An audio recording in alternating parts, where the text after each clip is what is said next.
আমি এটা নিয়ে আমার সম্পদের দরকার নাই, আমার মনে করেন সততার দরকার। আমি সম্পদ কি জিনিস আমি চাই না। মুরগি এবং ডাল দিয়ে এটার মেকিংটা আমার কাছে মনে হয়েছে যে তুলনামূলক ভালো, কারণ 30 টাকায় একটা টিকা বার্গার খাওয়া একটা মানুষের, সাধারণ মানুষের জন্য বিকালবেলা বা সন্ধ্যার নাস্তার জন্য যথেষ্ট। রুটি হইতে যাই কিছু আছে আমি সব কিছু ফ্রেশ চিন্তা ভাবনা করি। আর আমার রুটিও প্রতিদিনই আমি বাসি রুটি খাওয়াই না, বাসি রুটি দেয় না। আর আমার এই তেলটাও মনে করেন খুব ভালো ফ্রেশ তেল।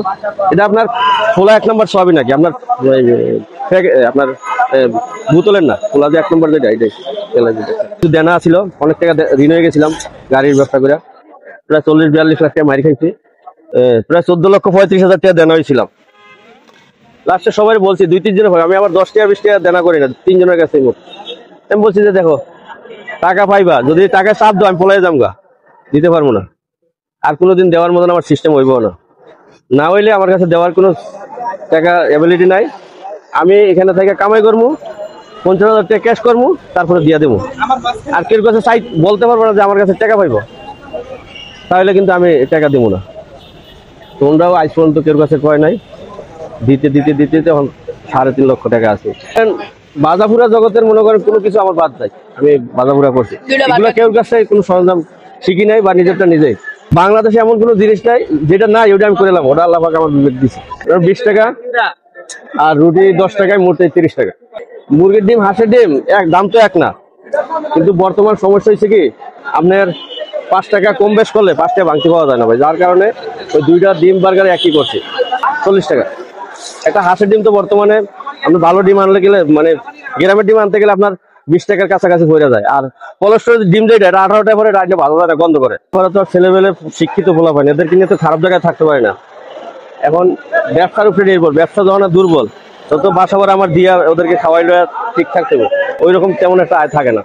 যদি মনে করেন রুটির বিল আর ডিমের বিল, এটা তো বাকি আনে বিল দিয়া ধরেন এখনকার আজকের যে বেচা কিনা তাতে মনে করেন 25-2600 বেচা কিনা হইব রুটির বিল ডিমের বিল দিয়া আজকে। আর যদি একটু ভালো বেচা কিনা হয় তাহলে মনে হয় 3,000 3,500 টাকা। তো 3,500 টাকা বেচা কিনা যদি থাকে তাহলে মনে করেন 1,000-1,100 টাকা লাভ থাকে ওই রকম। আর 25-2600 হইলে 800-900 ওই রকমই আপনার মনে করেন সংসার চালায় কোনো টিকে আছে আর কি। বাসা ভাড়া আপনার প্রায় 30,000 টাকার মতন। এখন এক রুমে 2 জন লোক রাখি, 4 জন রাখি।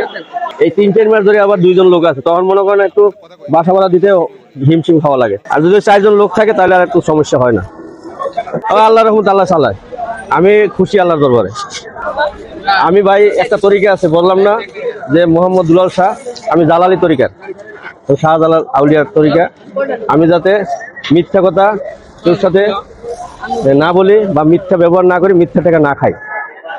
আমার ছেলে মনে করেন আমি এমন ভাবে বানাইছি, আমার ছেলে চাকরি করবো না কেন, ঘুষ খাওয়া লাগবো দেখা। 5 ওয়াক্ত নামাজ পড়ে, তাহাজ্জুদ নামাজ পড়ে, আল্লাহ পাক তার উপরে আমি রাগ না, সে তার সততা দিয়ে আমি খুব খুশি। ভালো পারে তো ভাই। এখন আমার লাইফটা আমি ফুডে কাটাইছি, আমি তো তার ফুডের চিন্তা ভাবনা করে বড় করি নাই। আমি তো চাইছি যে সে ভালো একটা পরিস্থিতি নিয়ে সে চলাফেরা করুক বা ভালো পর্যায়ে সে মানুষ হোক। তারপরে আমি চেষ্টা করবো যাতে আল্লাহ পাকে তারে নিয়ে একটা ভালো সিস্টেমে নিতে পারি। আমার এই তেলের দিকে চাই দেখেন, আমি 2 নম্বর কোনো জিনিস ব্যবহার করতে চাই না, আর দিও না। আমার মশলাটা মনে করেন 700-800 টাকা কেজি পরে, যখন আমি ভাঙ্গাই। মরিচ আমি নিজে ভাঙ্গাই, সসটা আমি তেঁতুল আর টমেটো মিক্স করিয়া সামান্য কিছু মশলা দিয়ে তারপরে করি, যাতে রং টং ছাড়া, যাতে একজনের আমার এটা খারাপ দেখা গেলেও ধরেন আপনার খাইলে তার কোনো ক্ষতি না হয়, বুঝছেন? খাইলে তার কোনো ক্ষতি না হয়, ঠিক আছে? অনেকে লাল চায়, আমি ভাই লাল যদি রং আনতে পারেন আমি লাল করে দেবো, এছাড়া আমি পারবো না। কয়েকদিন বাঁচবো ভাই, আর হারাম জিনিস কারে খাওয়াবো? খাওয়ানোর মতন তো ইচ্ছে নাই, আর বেশি ভালো হওয়ার ইচ্ছাও নাই। কোনো এক সময় ছিলাম, ভালো ব্যবসা করছি, ওয়েস্টেজ ব্যবসা করছিলাম, করার পরে ভালো টাকা উপার্জন করছি। পরে আবার গাড়ির ব্যবসায় ঢুকছি, গাড়ির ব্যবসা তো একদম চুরি। ধরেন আপনার ড্রাইভারগুলোর সাথে তো আপনার জীবনও পারবেন না। এই তারপরে লাস্টে কুমিল্লা অ্যাক্সিডেন্ট হইলাম 16 সালে রাত্রে। অ্যাক্সিডেন্টে আল্লাহ পাক বাঁচাইছে। গাড়ি মনে করেন ওই অ্যাক্সিডেন্টে 8.5 লক্ষ টাকা গেছে। আমার এই মাথা ভাঙ্গা ভিতরে ঢুকে গেছিল এতটুকু। তারপরে আপনার জানি না কোন সততার কারণে আল্লাহ পাক বাঁচা গেছে, বাঁচার কথা না। তো আমার জন্য বিভিন্ন মসজিদে আপনার দোয়া দুরুদ করাইছে মানুষ, যেই শুনছে। কারণ কেউ কেউ তো খারাপ কোনোদিন করি নাই, খারাপ কিছু করিও না। তো 8-9 দিন পরে হুশ হয়েছে।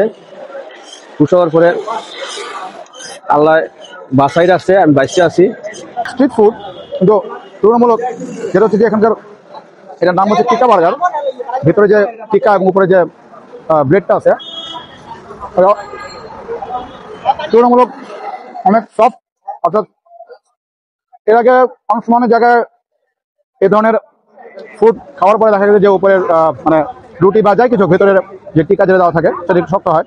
যেটা দেখলাম ওনার বানানো যে রুটি এবং ওনার বানানো যে টিকাটা এবং রুটি, এই দুটোটাই বেশ নরম এবং বেশ সুস্বাদু।